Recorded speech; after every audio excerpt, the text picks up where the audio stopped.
Hello and welcome once again. Again? Holy crap, didn't we just do this 24 hours ago? Oh, I didn't. Rick and K-Fab.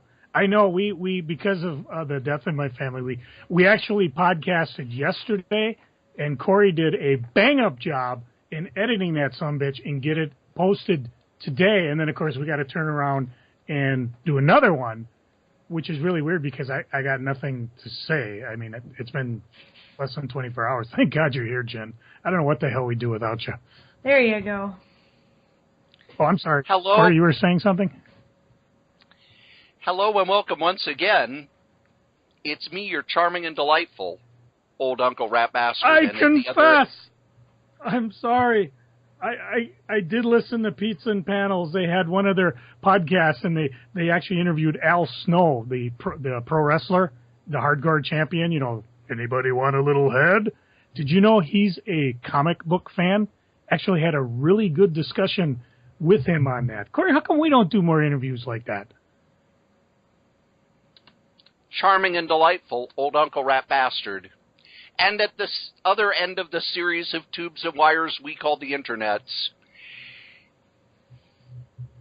is Joe Crazy Writer. Thank you. I got to earn my name. Porn. I was just waiting for him to interrupt again. I got to confess, a couple episodes ago, when I was talking about porn, it wasn't what you dirty-minded people think it was. It was peas and corn. You guys were talking about porn when I wasn't here? No. I was talking about peas and corn. I love peas and corn together. Corn. That's what I call it. I don't remember any of this. How you doing today, Jen? Oh, I'm doing pretty good. You know, what you drinking? Better. I just got some Coke Zero. You know, I'm not drinking anything exciting tonight. I'm doing water with ice. Yeah, the dreamlike state in which I exist is realigning itself, and I'm starting to feel like myself again. So. Well, that's good. Joe, how are you doing today? I don't care. I want to know how Jen's doing. Jen, how you doing? I'm doing pretty good. Thanks for asking. You're welcome. I miss you when you're not on. Do you? And I think our listeners miss you. Of course, that just makes the fondness for you grow. You know, people. Someone has to break up this sausage fest. Yeah, and even though, you know, we miss Butch and everything, he just doesn't do it. Yeah, Butch is an attractive guy, but... I'll say. Ooh. You guys are going to make me want to go get the vodka. Oh, me too. Not going to happen. I got work to do tonight. Christmas is exactly 38 weeks from today. That's good to know. To know. Well, 37 by the time this podcast drops. Good to know. Get your shopping done? Yep. What do you want for Christmas this year, Jen? Oh, what do I want for Christmas this year? You know, I really hadn't given it a lot of thought yet. Now, you talked before, I think we did a podcast where you don't necessarily need people to, like, just give you supplies unless there's specifically things you would, like, ask for. Yeah, I generally would rather have, like, a, you know, gift card to Dick Blick or, you know, Wet Paint or any of the stores around town that sell the kind of stuff that I use, because some stuff I have hoarded way too much, some stuff I use up way too fast, you never know. And some stuff you buy for the convention, you're going to have an all-new setup. Cory, when did you get here?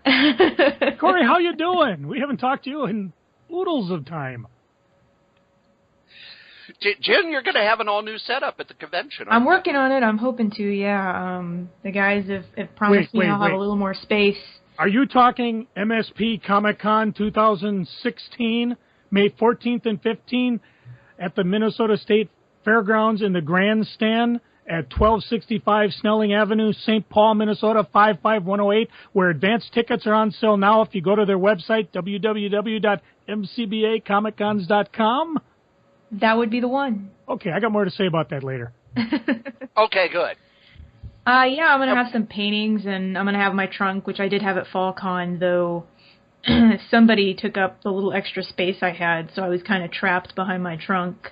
And not feeling well that day, so I should be in better spirits. I should have more stuff. My lovely friend Taya will be working my table with me, so I'll actually have a proper assistant. She may be cosplaying, I'm not sure. I may dress her up myself, I'm not sure. I'm not sure if we've instituted a dress code for for accompanying me to events yet, but will she be cosplaying as you? That would be interesting.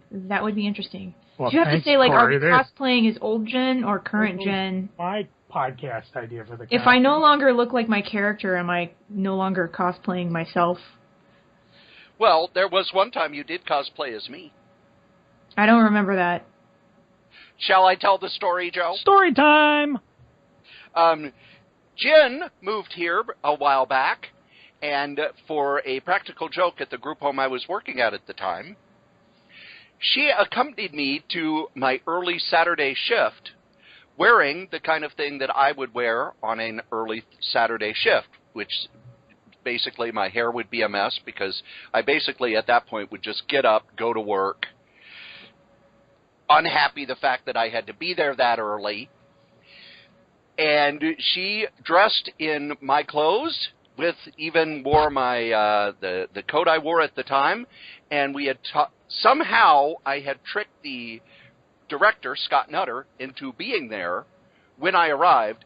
She showed up as me, walked in, sat down the way I would sit down, and I showed her how to do all of these things, and had an appropriate I hate waking up thing to say, and waited. And about 5 minutes later, I came in and went, what the hell's going on?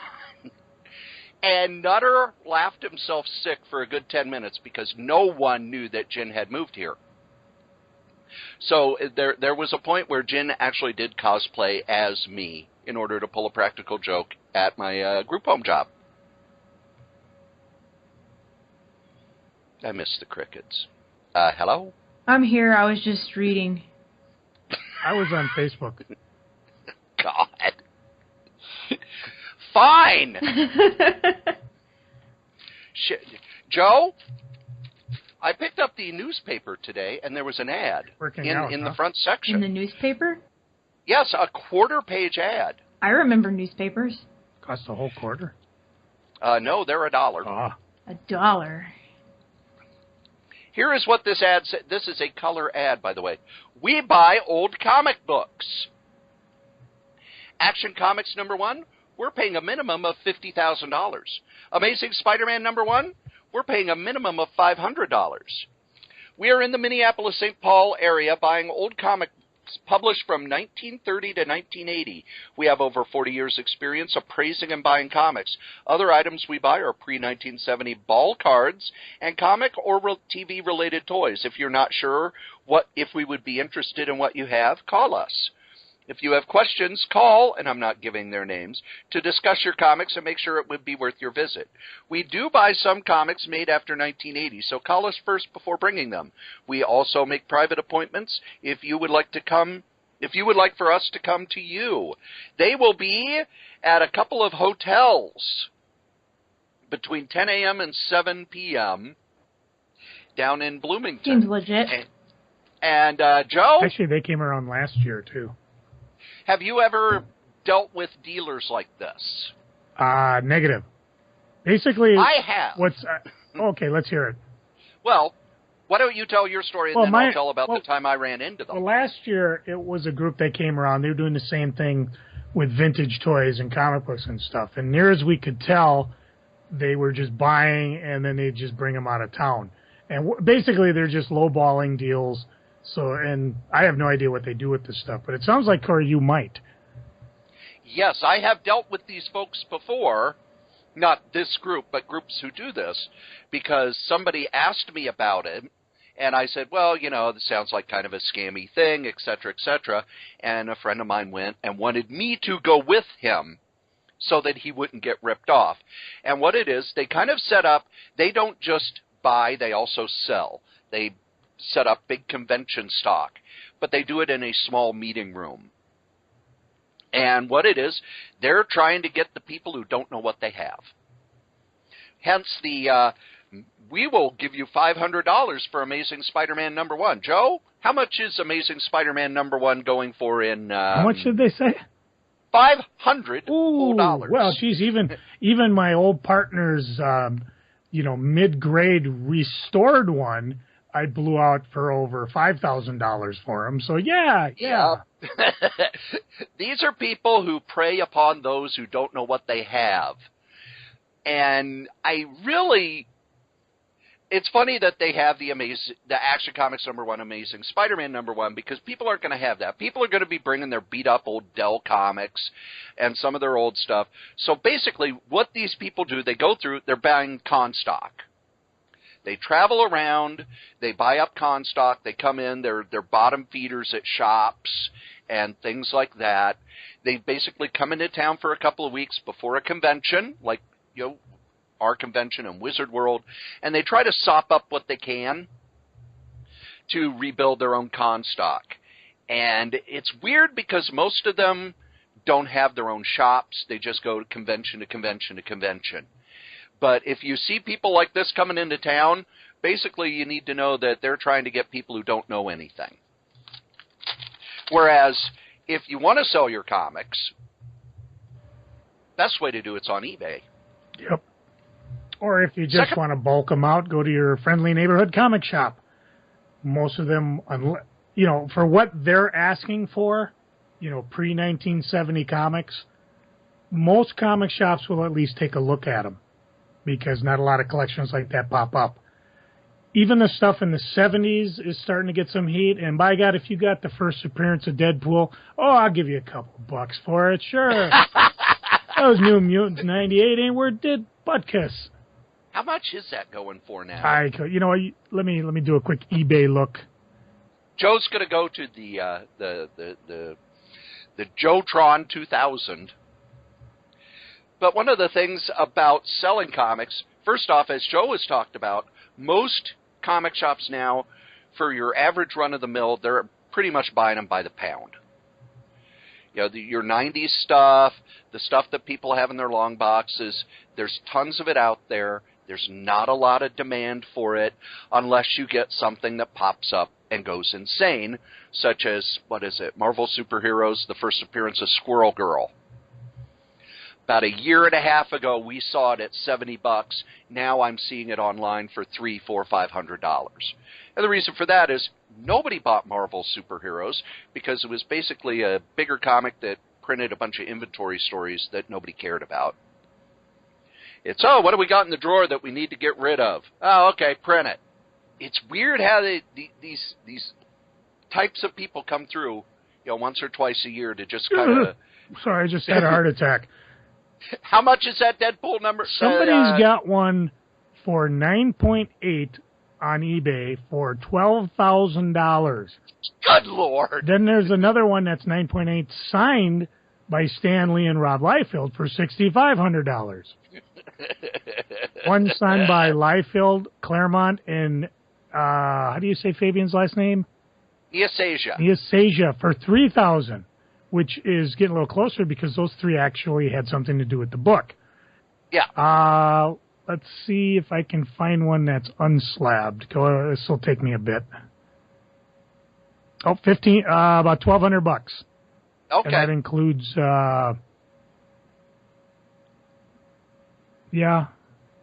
can get a 9.8 that's not signed for like $1,000.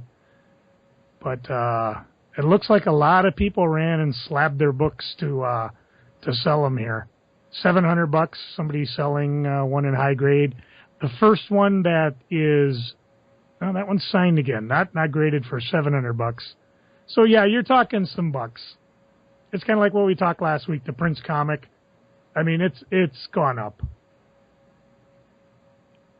Yeah, that Prince comic's probably going to be pretty expensive for a long time, because I remember even at Shinder's in Edina, Minnesota, we didn't sell a whole lot of them. I remember buying tons. There wasn't a lot of crossover. Yeah, I remember buying tons of those just because that's the type of book that I would just put on the shelf, maybe not in the front, but somewhere in the store, and just leave it, hoping a guy would come by and go, Prince comic, because it was pretty timeless. The Revolutionary comics were that way. Archie comics were that way. So anything like that had a broad appeal that, wasn't tied to a periodic story like most comics are. Well, You know what else we do here on this podcast? See how Jin's doing. Jin, how you doing? I'm reading. What you reading? I'm reading this comic book. What? Oh, what comic is it? The comic you told me to read. Ooh. And again, what comic is that? I don't know. I'm reading it. It's I Hate Fairyland. It's from Image Comics. Started in 2015. Superstar Scottie Young, who's of Rocket Raccoon and Wizard of Oz fame, made his Image debut with an all-new series. It's kind of an adventure time, Alice in Wonderland style epic that smashes its cute little face against Tank Girl, Deadpool, violence type madness. In an adventure that ain't for the kiddies unless you have Supergirl parents like me, and then whatever, you'll meet Gert, a 6-year-old girl who has been stuck in the magical world of Fairyland for 30 years and will hack and slash her way through anything to find her way home. Join Gert and her giant battle axe on a delightfully blood-soaked journey to see who will survive this girl who hates Fairyland. Joe, what did you think of I Hate Fairyland? I love I Hate Fairyland. I picked this baby up, again, like we talked about with Paper Girls on the last podcast. I've been picking this baby up since the beginning, and I've been looking for the not nice variations. You know, he's got the regular cover, and then, of course, he's got little Gertie there flipping you off a la Stone Cold Steve Austin. Some of them, it's like I blank Fairyland. Some of it's like blank you Fairyland. You know, it's I mean, somebody picking this bad boy up, or girl, would think it's like a stereotypical Archie kids type comic until they get to the part where she utterly, decapitates the whatever cute little bear in front of her. Lots of blood, lots of swearing, things like that. So yeah, this one's not for the kiddies.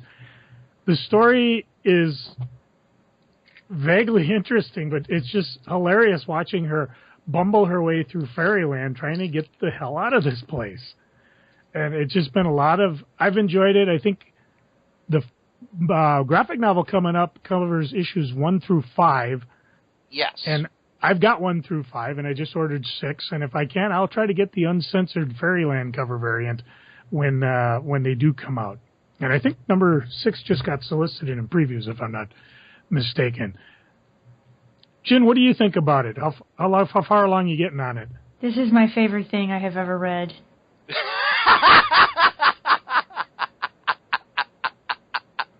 I'm not talking because I haven't been listening to you because I'm still reading. Oh, no, it's fun stuff.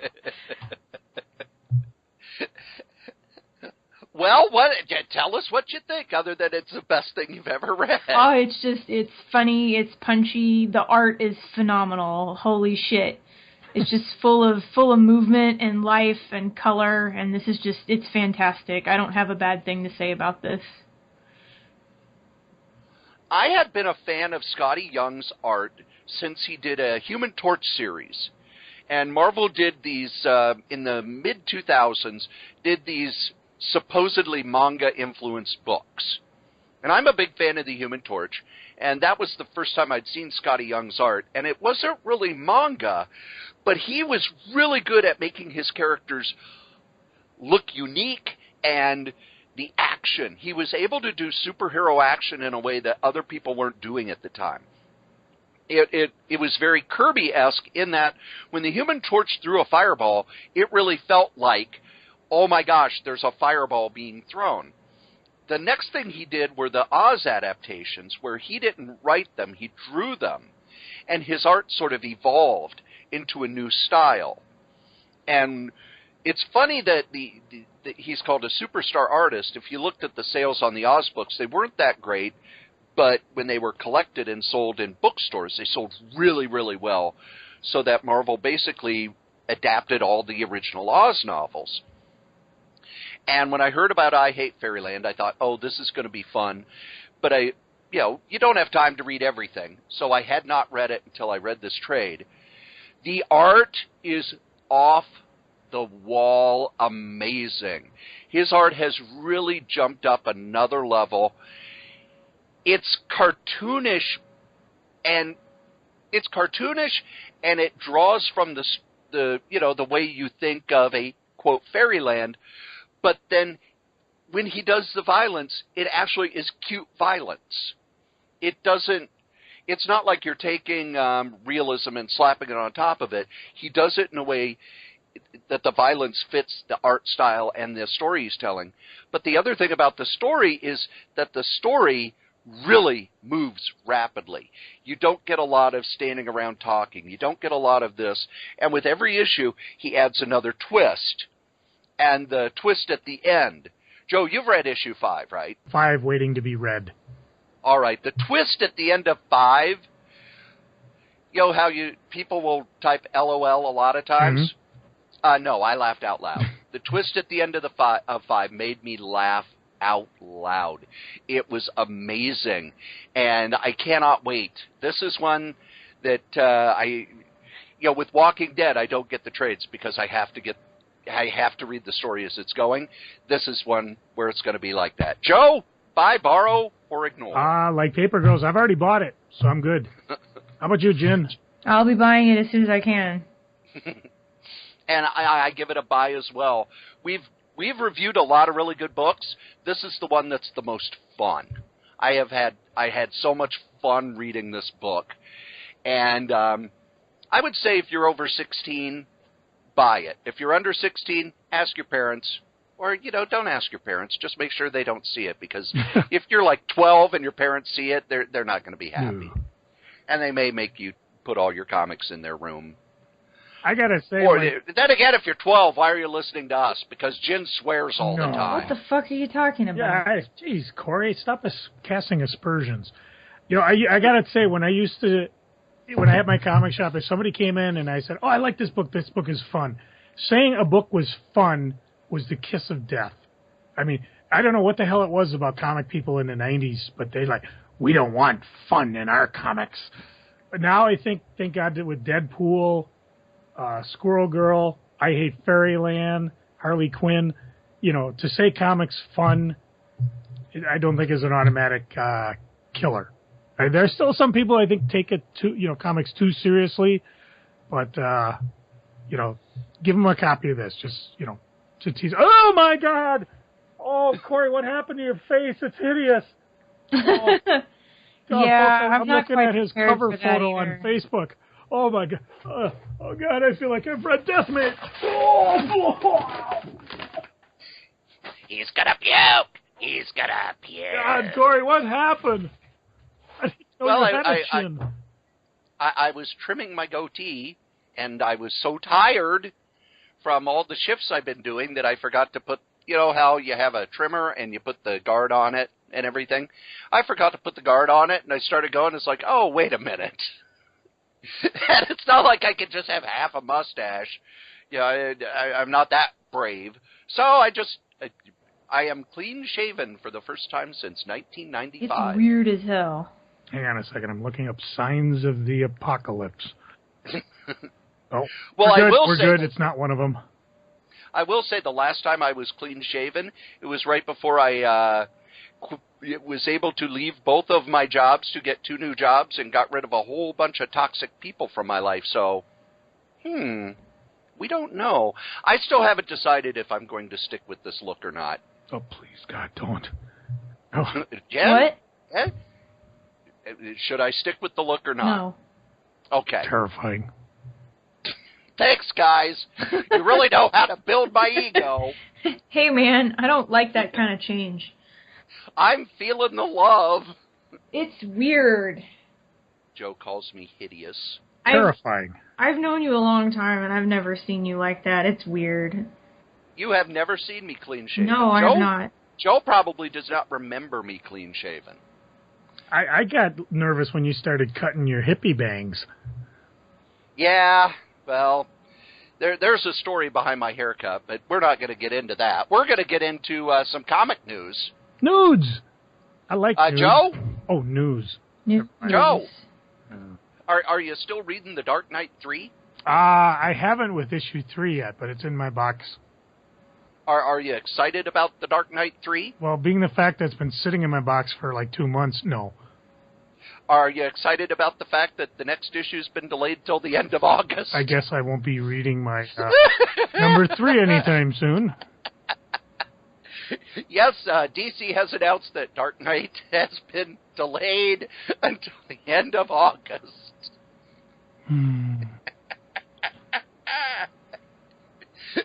Now, the original Dark Knight series had some delays. Not this bad and not this early. The second Dark Knight series had the last issue delayed.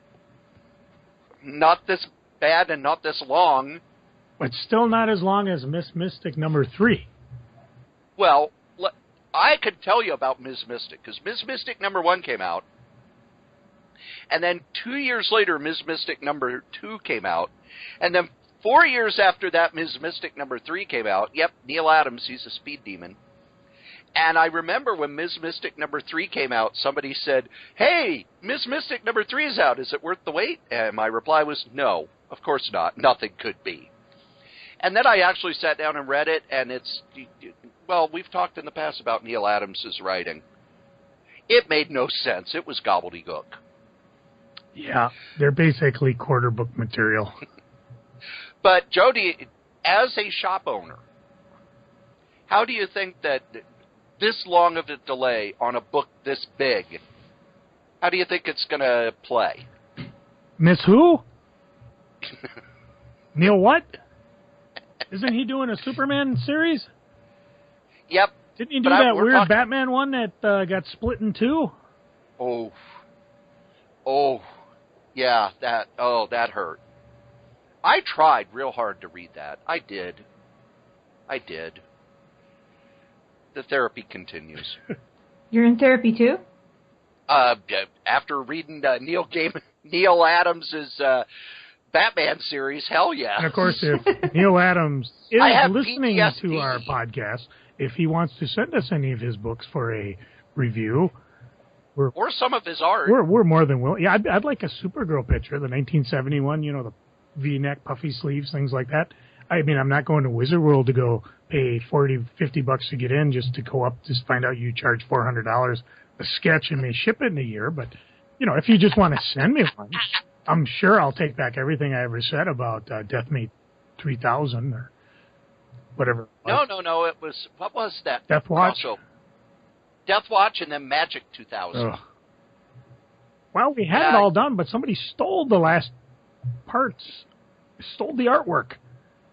And we're just not going to finish. Yeah. Joe, as a shop owner, Dark Knight number 3 being delayed, how would you change your orders?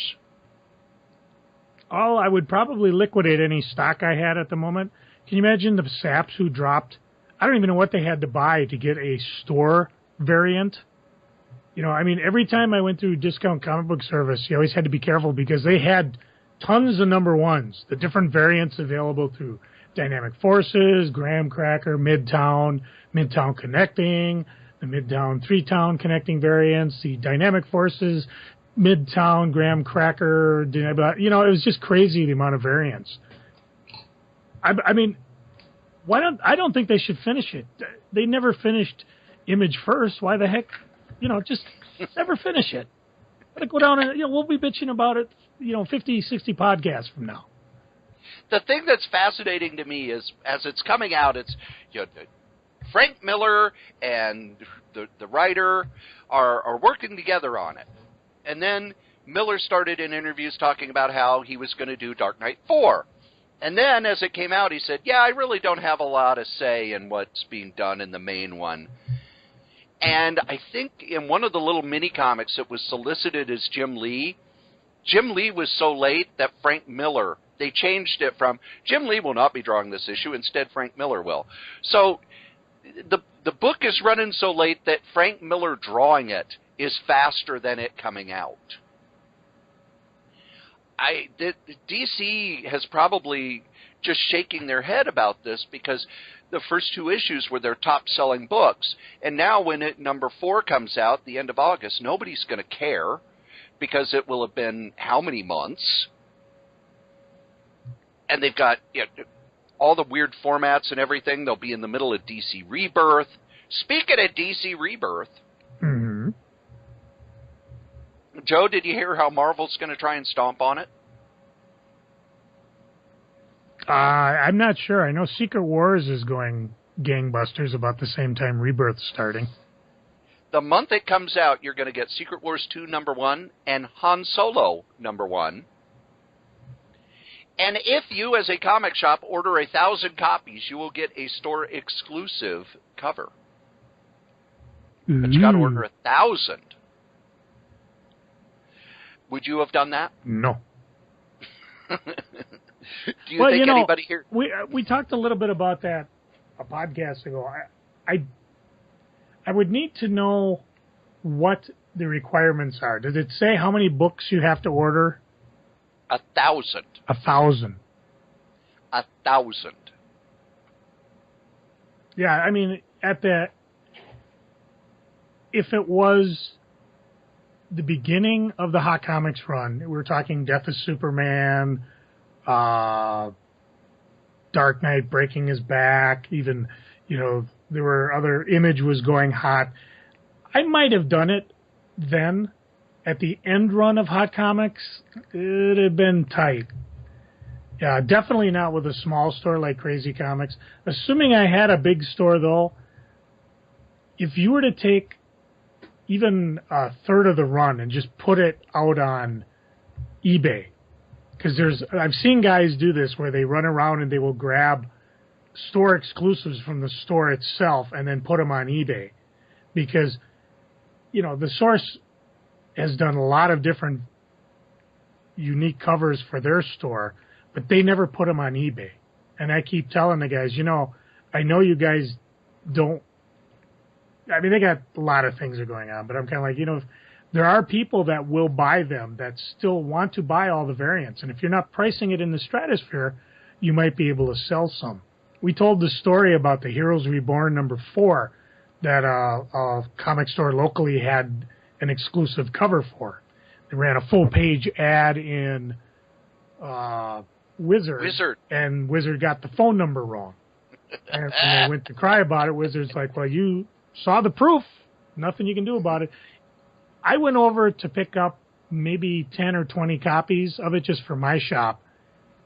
And as we were doing that, people were calling him from all over the country just wanting to get a hold of the book.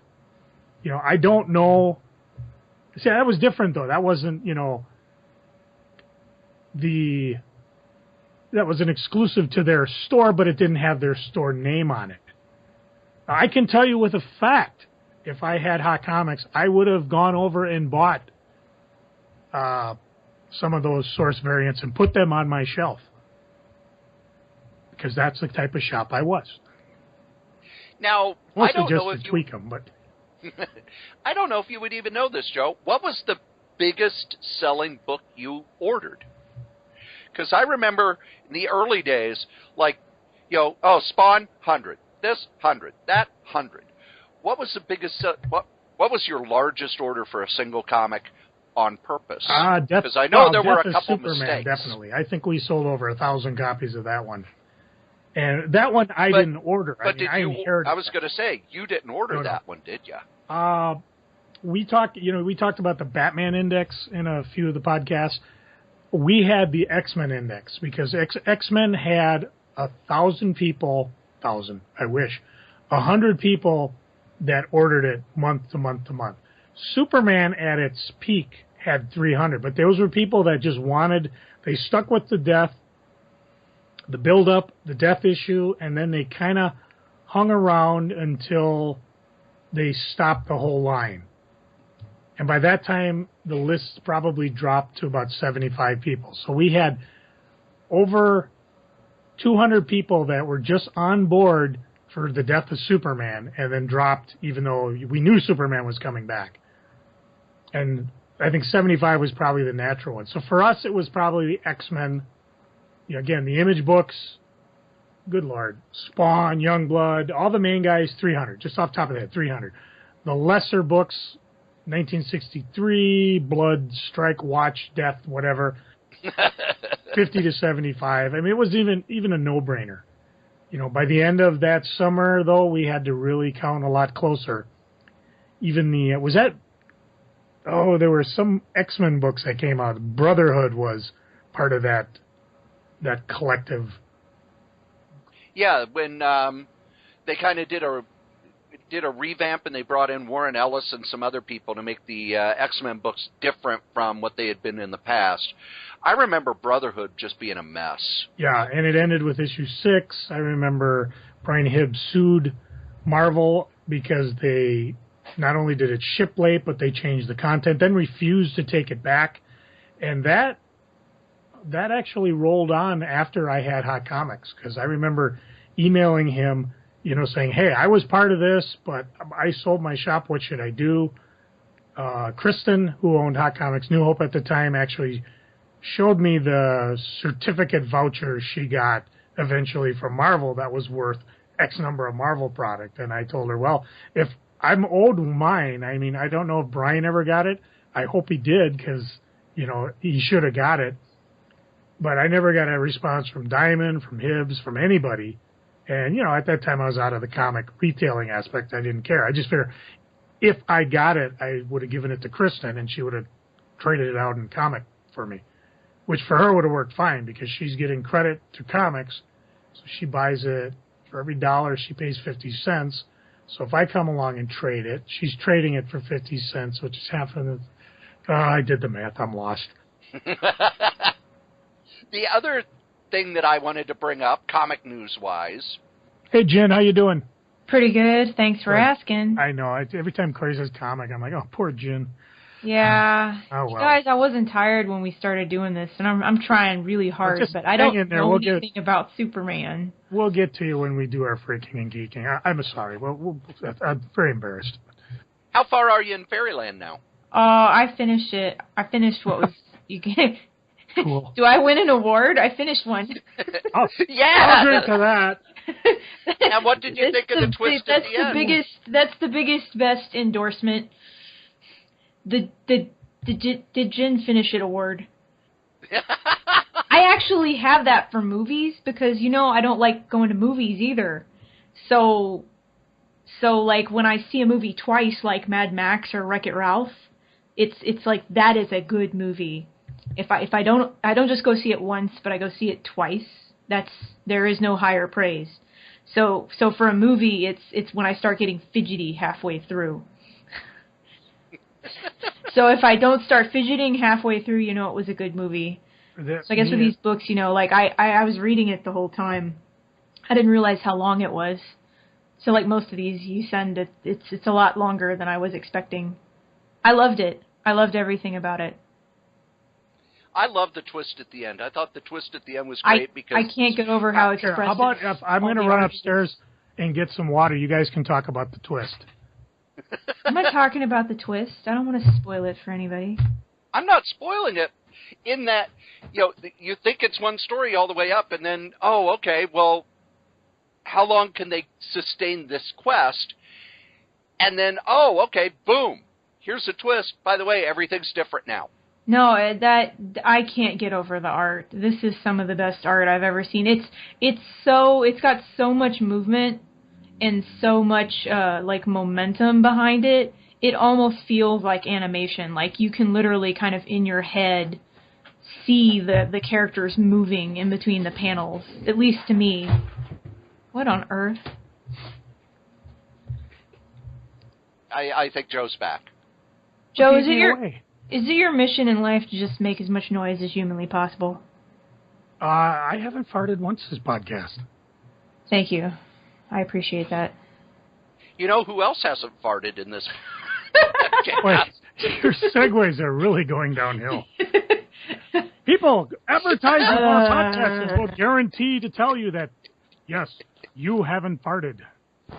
Hey, nothing tops last week's. Nothing tops last week's. These guys, our sponsor. You can't even say it without laughing. Believe it or not, kids, this silliness has actual real sponsors. Our first sponsor is Graze.com. Graze gives you healthy snacks sent to your house. You can have them delivered weekly, bi-weekly, monthly. And your first box is free if you use the code CORYS3R5B. Our second sponsor is Bombas. Bombas socks are some of the best socks in the world, and remember, for every pair you buy, they donate a pair to a homeless shelter or other worthy cause.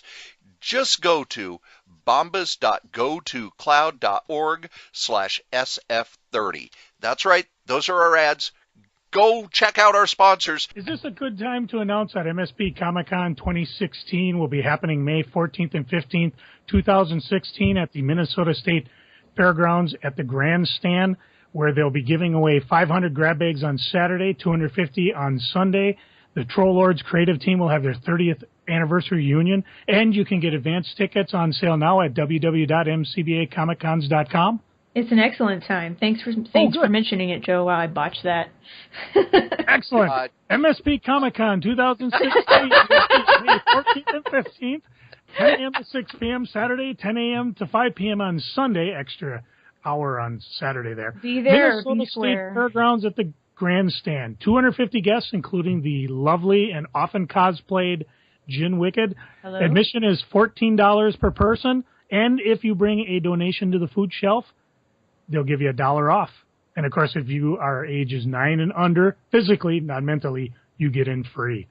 Advance tickets on sale, or if you like to do it the old-fashioned way and hang outside the historic grandstand for hours on end when you could be inside talking to Jin, donating things to the charity auction that my daughter's doing, talking to Cory on this here podcast, well, then don't go to www.mcbacomiccons.com and get advance tickets.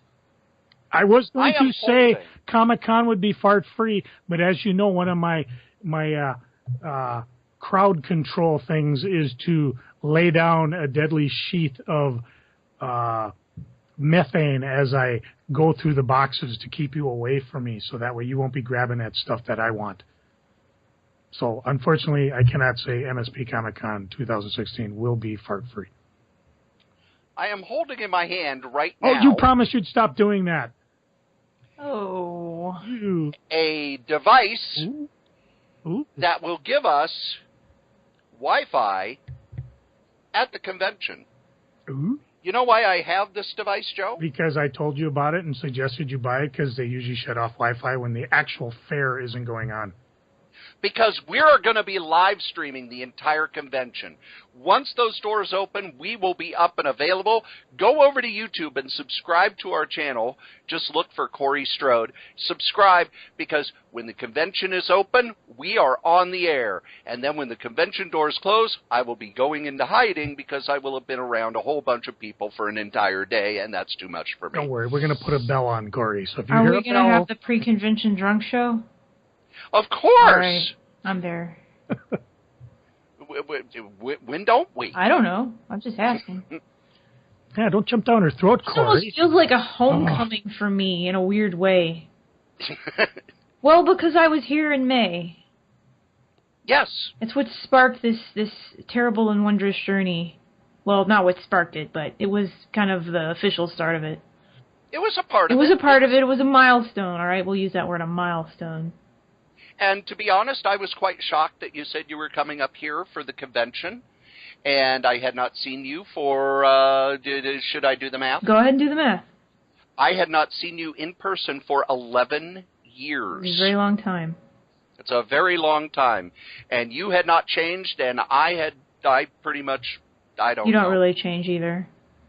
Okay, good. Thank God. I mean, I've changed. You've changed in some ways, but physically I was like, there's a painting of you in an attic somewhere that's gotten 10 years old. Everybody says that, and that's such bullshit, you know? Like, I mean, you don't see the little crinkles around my eyes when I'm making pouty faces on Instagram, but, I mean, you can definitely tell. I mean, people consistently guess me, like, 5 to 8 years younger than I am, but that scale is still sliding, you know? Like, I mean, a few years ago they thought I was in my mid-20s. Now everybody guesses me around 30, so, you know. But I have talked about it on the podcast before. I was blown away that you came up to visit. It was very amazing. I was very happy to see you.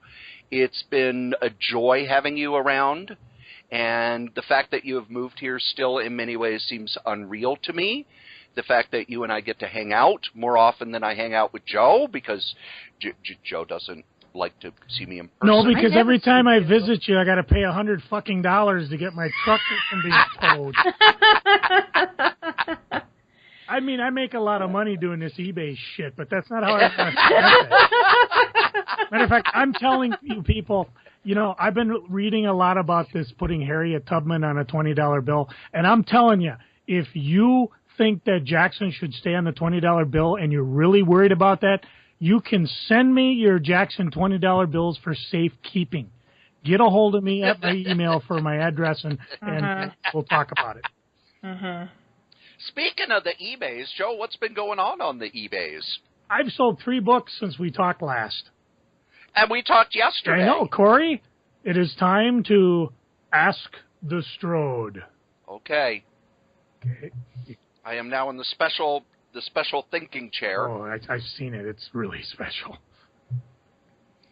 You got fire away, Cory. Tell me about 13. I'll give you a hint. It's a Dell comic. Oh, no. Oh, wait a minute. Yeah, you're talking 13 going on 17 18. By it's the guy who did the Nancy comics. Yep. It's the guy who did Little Lulu comics.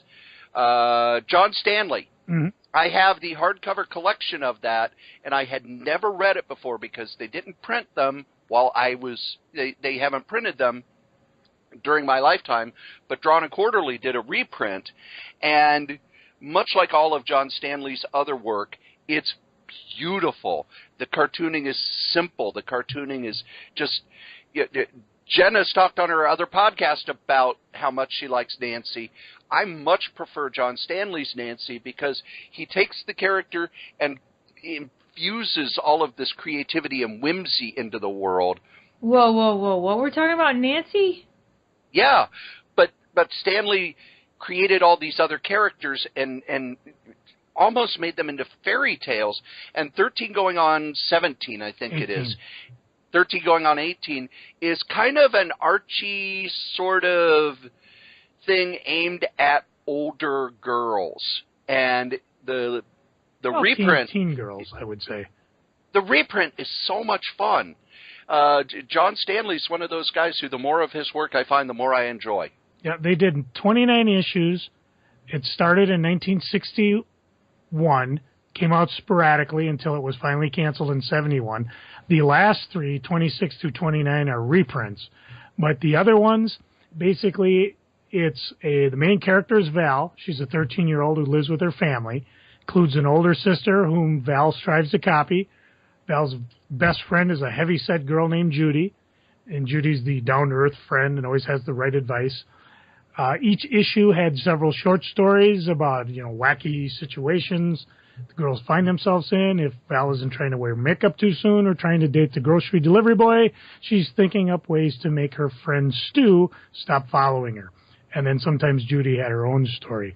So they are tough to find, though, because as most of the time, if it's not a superhero book, it's just people just ain't going to have them. So if you do see them, snap them up. I happen to have an issue number 29, which was the last issue reprint, and mine was only in very good shape, so it sold for about $5. If you can find it in near mint, it's upwards of 40. Matter of fact, the whole run in near mint runs around 40, except issue 2 is like 55, and some drop in the 20s. So just a rare one from Dell. Kudos, Cory, to close out on the crazy thing. Hold on. I want to bring up one thing about the 13 going on 17. There is one book in the Drawn and Quarterly John Stanley library line. It is still available from Drawn and Quarterly. And let's see here. There is only one volume so far. I wish there were more, and it does not look like they have published anything in the John Stanley library for a while.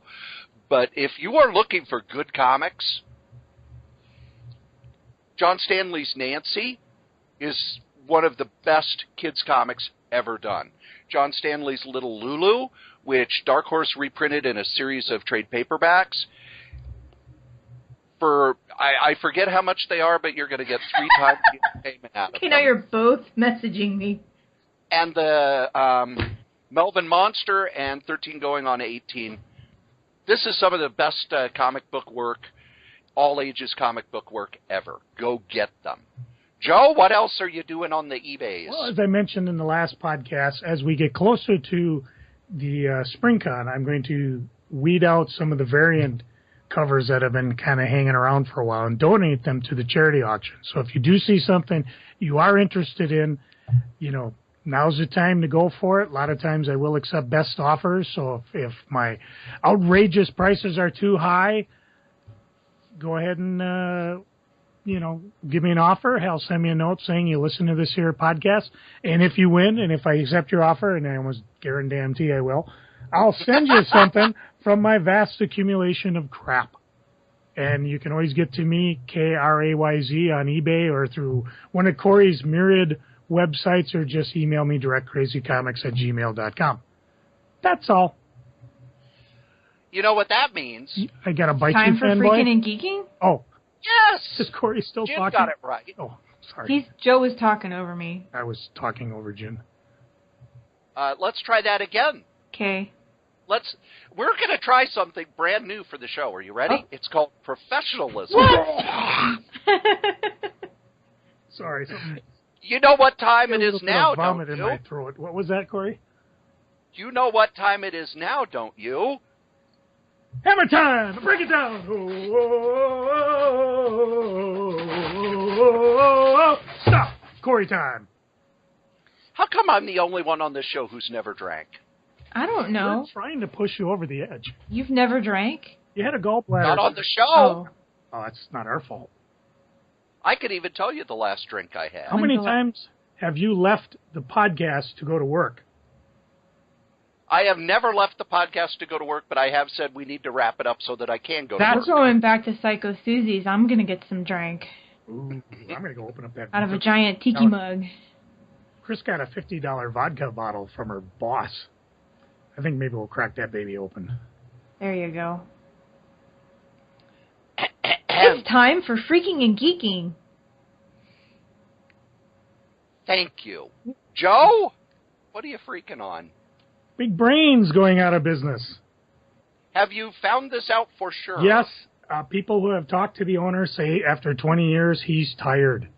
And believe me, folks, I know the feeling. Sounds like their last day will be in June. I don't know if they're going to be at the MCBA Con. They've always helped promote it, even though they may not go to it. I don't know if he's having a sale. Our intrepid ace reporter, Dana, who even right now is upstairs listening to, sounds like the Muppet Show. Anyways, she's going to head down there and talk to somebody. She's been going to them for years. And I may tag along just to see. If we have any more news, we'll let you know. So kind of sad about that. The thing about Big Brain is they're in downtown Minneapolis, so yep. the rent's not cheap.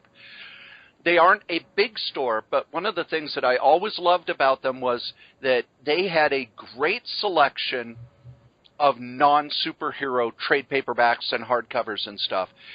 We talked a little earlier about the John Stanley Library. I bet if you went in there, they have them all.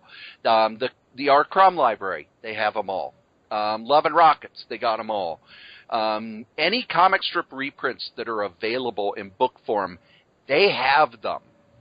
And they cram tons and tons of stuff into a very small space. They're not, they have the new, they've got your X-Men, they've got your Batman.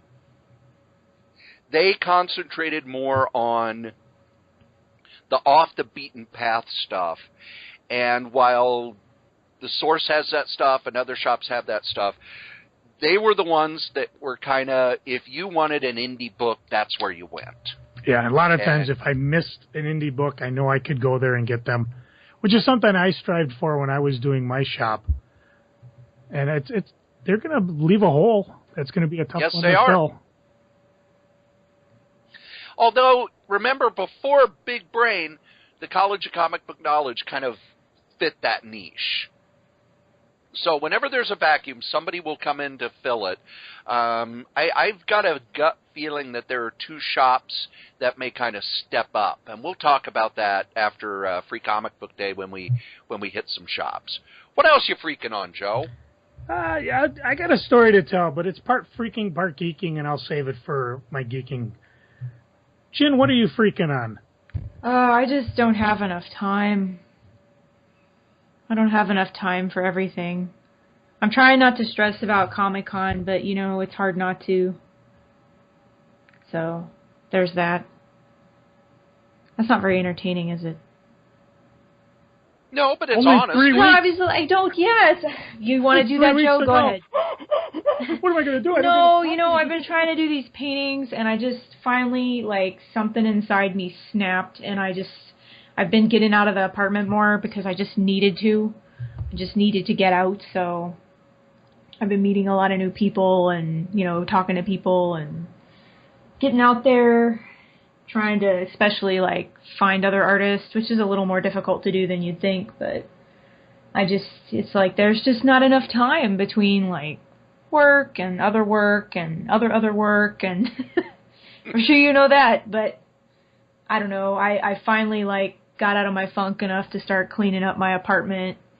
I was joking on, we recorded Comic Bros a couple of nights ago, and I've gone, pretty hardcore bachelor, there's nothing in the refrigerator but, the Brita pitcher, half a dozen eggs from, 3 months ago, and then, the ketchup and mustard and butter. It's literally, empty. Because I just eat a hot dog from the gas station. Which is cheap. It's probably going to kill me. But oh well. Well, it depends. The nitrates may preserve you and you will outlive us all. That could be possible. So, I just, this is kind of geeking, I guess, but I'm not really into astrology, but for some reason, I don't know if it's just because I needed a distraction or what, but I've been reading all this astrology stuff lately. And so I'm a Pisces, right? And I'm reading about what it says about me. And I've kind of latched onto this one particular thing. It's talking about how Pisces typically live in 2 worlds at the same time. So there's the dream world where all my art and all this stuff goes on. And then there's the real world, which I function completely fine in, but they've been so out of sync. Like in real world, I'm fine. I'm going to work. I'm doing this. I'm doing that. And in dream world, I'm just a mess. And they're finally coming back together. I'm finally okay, but I don't know. I have it's just been a flood. It's once things went back into sync, now I'm just flooded with images in my head. And I don't have a way to, because I have all these obligations, I don't have a way to get them all out quickly enough, because if I don't work on it within a certain amount of time, it's just gone. The inspiration is there, the mood is there, the feeling is there. If I don't get it out within a certain amount of time, it's gone. So I'm kind of freaking out about that, because I have all this stuff I want to do, and I don't have the time to do it. And then I also have needed to get out of the apartment in order to get build up an energy level and get in a space that I can do anything at all. So I've kind of gone from not being able to do anything to now I have too much I want to do, and I'm freaking out about that. And then Comic-Con's in 3 weeks. And so I'm hoping I'll have, I've got this nice, you were trying to ask me earlier and Joe kept talking over me. I have this nice big easel that I ordered so I can display paintings behind me instead of a traditional backdrop. But I'm stressing out that I will actually have enough stuff to put on there, so we'll see. What are you freaking on, Cory? First, I am working way too many hours. That I have seen. Again? And one of the things, there are 2 reasons for it. First is that they call and they offer the hours. And, Joe, how long have you known me? I'm not doing any more math this show. Do you remember the sign you used to have in the shop that said, Cory is not having a day off in this many days? Yes. If they call and say, can you work, I will look, and if I don't have another obligation, I will say yes. And part of it is when I moved up here for the first year or so, I was either out of work or woefully underemployed, and I think I've told the story on the podcast before. There was one Christmas where my son and I were going through the couch, and I gathered up enough change so that I could take him to Burger Chef on Christmas Day because there was no food in the house because I couldn't afford any, but take him to Burger Chef so he could have something while I made sure I had enough change that I could afford a Diet Coke. Cory, you can afford Cokes now. I know that, but that mindset is still there. The second reason is a little more personal. So if you want to know about it, just email me. And please say you're a therapist. But I've been taking a lot of sleeping shifts. And when I take them, I go, well, it's great. You know, I get in at 11, I leave at 6. Unless something happens during the night, I get paid to sleep. You think that's great. But I have a fitness thingamabob because I'm working pretty hard on losing weight again, and it will tell me how much restful sleep I got. And the night Prince passed away, I got an hour and 10 minutes of restful sleep that night. The other nights, I'm getting 3 to 4 hours of restful sleep that night. So this weekend, I kind of had a sleep deprivation semi-meltdown. And it came and went pretty fast, and I was able to talk to someone about it, and they were like, yeah, okay, I'll just listen. But I tend to do that when left to my own devices. So I need to find a way not to be left to my own devices. Comic-wise, Joe, I am reading the Pleasant Hill crossover, the big Avengers crossover. I skipped it. I read the first 2 issues that set everything up and thought, wow, this is a cool idea. This is a lot of fun. I'm going to pick up the crossovers. And it reminded me of those 90s crossovers where the issue would say on the cover it was a crossover, and then maybe 3 or 4 pages in the comic would tie in to what's going on.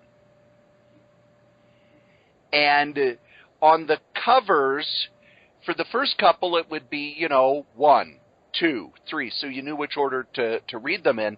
And then it became, oh, look, all 3 of these have the number 6 on them. The next 4 have the number 8 on them. So you don't know what order to read them in. And this is the Captain America 75th anniversary issue was part of this. It's a mess. It's a goddamn mess. And it's on this one, you have to lay it on the editor's feet, because the editor should have said, all right, when you start the issue, you need to be here, and when you end the issue, you need to be here.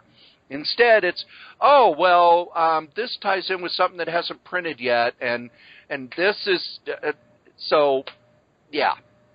And then a comic that Joe and I reviewed a while back, Starve, is going to be ending with the 10th issue.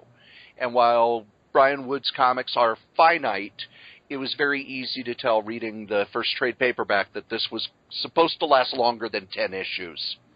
So obviously sales weren't that good, and the story is going to feel very truncated. And I hate when that happens. I hate it. Joe, what are you geeking on? We're watching the show Frasier on Netflix, but that's not what I'm really geeking on. As it's been less than 24 hours since our last podcast, I really haven't had a lot to read or do. But my daughter come over. We laid my mother-in-law to rest in her final spot this morning, nice rainy Monday morning. But overnight, we watched the Batman Michael Keaton movie, which I don't think I've watched beginning to end. Which one? The first one. Oh, the Joker and one? I don't think I've watched that in its entirety in a sit-down in a long time. We watched it mostly because Prince had music in it. Yeah. And I enjoyed it, but then afterwards, we were doing this, actually we did it through Amazon Prime. And then we were going to figure we'd watch the next one, but it wasn't part of the Amazon Prime package. We would have had to pay $2.99 for it, which I'm not going to because somewhere in my accumulation of crap, I actually have all the Batman movies. But they did have the Batman animated movie the Batman animated TV show. They didn't have Mask of the Phantasm available. And Dana and I basically stayed up and watched almost every Harley Quinn Poison Ivy episode we could watch. When she ran to get something to eat, I started looking around. The JLA ones are pay, the JLA Unlimited, but the Superman adventures are free. And they had a couple Superman ones where Batman crossed over. So we basically did that till about midnight. And that was just a blast. First of all, a lot of these shows, again, I haven't either not watched or I haven't watched since they originally came out. I remember when the Batman animated, they actually ran against 60 Minutes on Sunday night. Hot Comics actually ran a few ads in it during that time period. And I'm going to ask Cory, not really an Ask the Strode because I don't know the answer. There was a Batman animated show that was so bad, they actually came out ahead of time and said, guys, this is probably not one you want to let your kids watch. Do you remember which one that was? I do not. I do remember that the Mr. Freeze episode, they showed in prime time.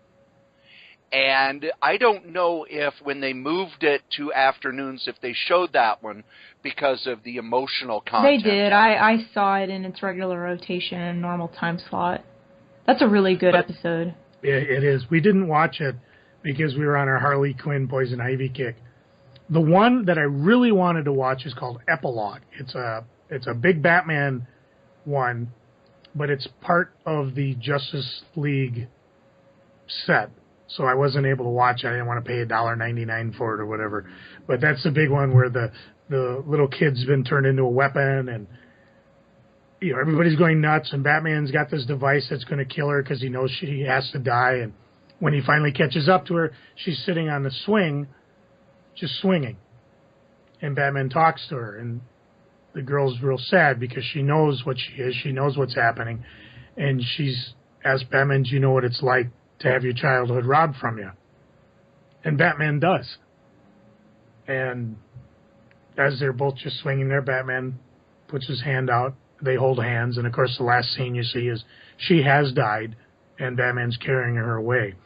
And I really want to see this one, but again, I don't want to pay for it because eventually Justice League will be available cheap, or I'll find it cheap. Maybe somebody will have it at FallCon or something. Today we continued our movie blitz.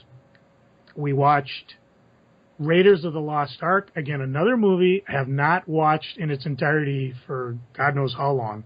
Did not have the Blu-ray version. I got the trilogy. If you remember, Spielberg was real particular about releasing DVDs, and he released like Back to the Future and Raiders of the Lost Ark at first only in complete trilogy sets. We skipped Temple of Doom. All the girls took a nap. I came downstairs, put a lot of stuff on eBay, and then we got together, watched The Last Crusade again. And as we were doing the podcast, I can hear them watching the Muppet movies, so I kind of missed out on that. So that's kind of a freaking. But I did get to go to the Great American Train Expo yesterday, so that was kind of fun. I like trains. And what freaked me about that is I got up and out at the Medina Ballroom, which is almost directly north of where Cory, how do you say it? The Solitaire Rose compound? The Solitaire Rose compound. And whorehouse. That's where... Hey! If there were a whorehouse here, there wouldn't be no damn podcast. Folks, I'm saying I lost $100 because somebody was trying to tow my car, but let's just wink, wink, nudge, nudge, know what I mean. Anyways, there was supposed to be a flea market there. Now, when I had Hot Comics, this flea market was actually a wonderful spot to go check out collector toys, not so much comics, antiques, things like that. And I lost track of it as I sold Hot Comics. Of course, with the rise of eBay and Craigslist, I didn't know if this flea market would be any good. Well, I'd seen it online that it was going to be happening on the 24th, so I figure I'll get up on the 24th. Now, 24th that morning, we were having what we call ball blistering rain. Just crazy. And, of course, as I drive to work and come home, I'm usually outside of rush hour, so I don't got to deal with a lot of people driving, but oh, my God, these people were dumb. And, of course, every road anywhere in the Twin Cities is closed for construction. I usually just work off an idea. Okay, if I go north enough, I'm going to hit the certain highway I need to go, in this case Highway 55, to get out to the Medina Ballroom. So I don't care what road I have to take, I will find it. You went to a flea market without me? Don't worry. When I got there, there was no flea market. There was a friendly sign saying, hey, on May 1st, the flea market starts. But sadly, this flea market that I was expecting, and that was on a website, not Medina Ballroom's website, that was my first mistake. The second one was getting up at 7 a.m. to go. The third one was driving in the rain. And the fourth was not calling Jin and letting her know about it. Yeah. But Jin, really, would you have wanted to end up at the Great American Train Expo? No, not really. Is that once I didn't go to the flea market, that's where I ended up. No, not really. Anyways, I'm pretty sure the flea market I'm thinking of is not there because the one they did advertise at the Medina Ballroom is an outdoor one.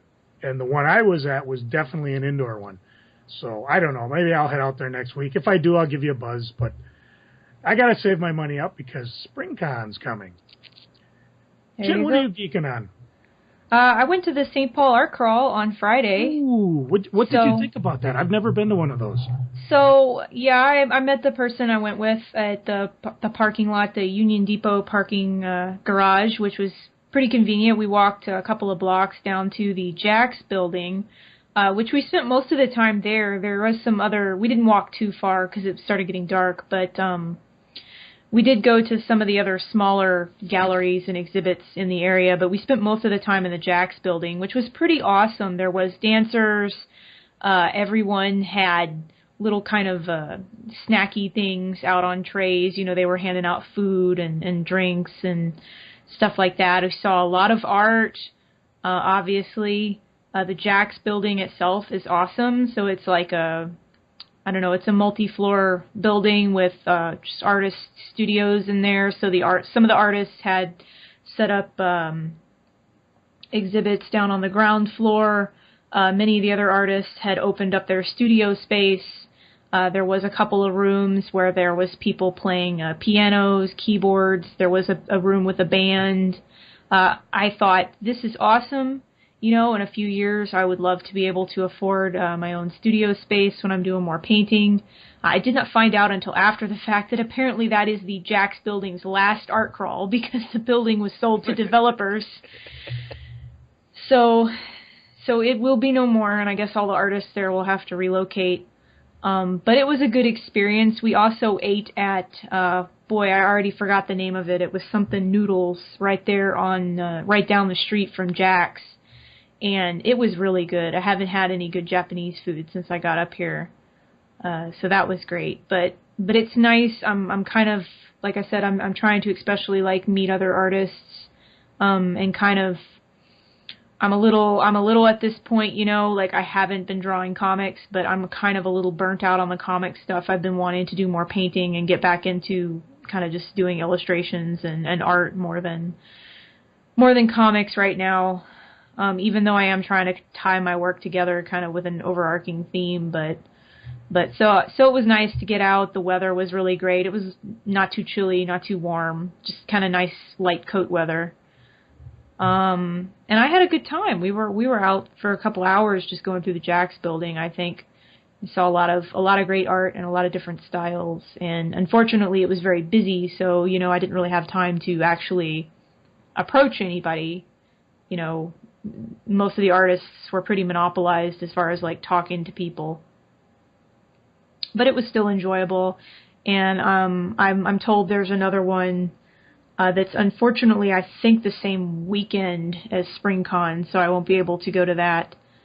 But I'm going to be looking at more of the local art events. I really feel like it was really then and really in the last couple of weeks that I've been getting out more. I've been checking out new restaurants and coffee houses and all of that, and it's kind of, this place is starting to feel like home. I guess that's what I'm geeking on most. I bought a little necklace that says St. Paul. And it's I know originally I was looking at moving to Minneapolis, and I just kind of came to St. Paul that's just the place that I wanted to live happened to be in St. Paul. But I've been over to Minneapolis. My friend Josh actually lives in Minneapolis proper, and I've been over there many times, and there's just something about St. Paul that I really love. So this place is starting to feel like home. It's starting to feel like my city. And I guess kind of with my nerves and everything else finally starting to settle down and starting to feel like myself again. It's just been really great,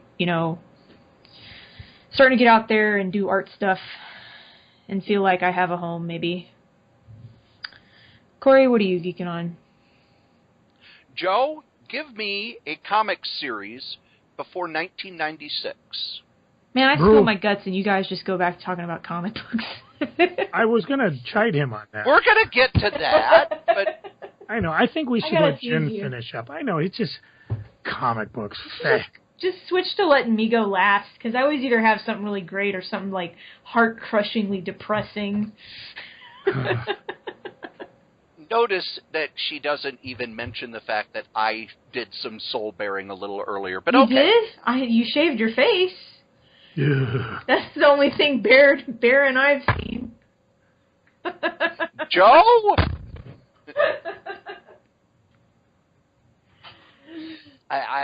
You guys should just turn off your headphones when I talk, because nobody pays attention.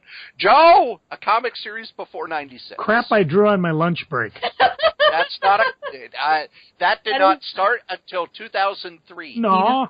Did it really? Oh, okay. Yeah, I don't know, because Dana absconded with my copies of that book, and actually I think Holly got a hold of them, so... By the way, Jen, you should remember that I didn't even have to think about that. I didn't have to think about it either. Yeah, she did it. What are you thinking, Strode? But I got a good laugh. That's all. That's what I was thinking about. Brewhead. I wonder if Brewhead is in here. In where? See. That's what I'm... Calm down. I'm kidding. I've been looking at your face for a half hour. Very terrifying. It is not in here. Try another. New Teen Titans. Okay, New Teen Titans. That will be in here. Better for sure. be, otherwise we... Otherwise, this segment's getting edited out. No. Don't edit me, bro. Yeah, don't edit me. No. It'd be me. Whatever. Yeah, boy. I know, he takes the fun of it. Anything that's happened, he could edit. Well, I see Ecto Cooler is officially coming back. I saw the surge that Matt was buying by the case off Amazon, and I was in Walmart the other day, and they had it in the cooler by the checkout. Really? So I guess it was doing well enough to actually put it into stores. The 1990 New Teen Titans, when announced, was dismissed as unlikely to succeed, but surprised critics by being a monster hit from day one. Wonder Girl, Kid Flash, and the Robin of the old team, plus part-time member Beast Boy, now named Changeling, were teamed with brand new characters Raven, half-demon empath, Starfire, energy-shooting alien princess, and Cyborg, what do you think? Cosmic drama and high angst were the theme, writer Marv Wolfman and artist George Perez, clearly taking their inspiration from Claremont and Burns' X-Men, then still fondly remembered.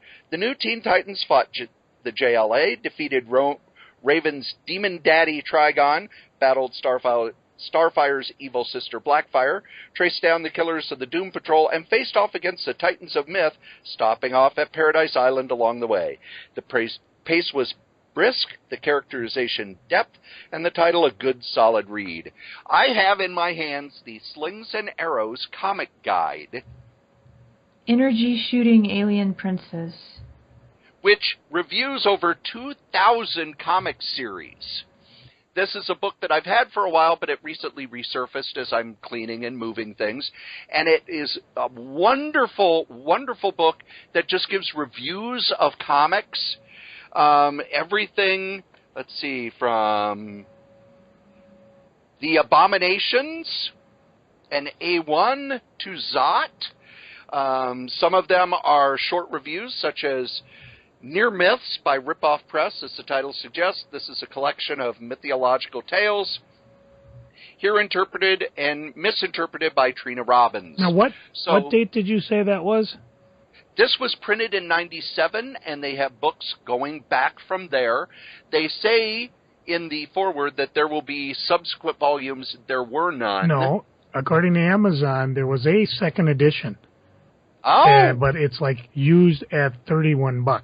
So Well, the original was a British book, and I remember buying it at Dreamhaven, and it was $30. Okay, so that's probably a fair deal.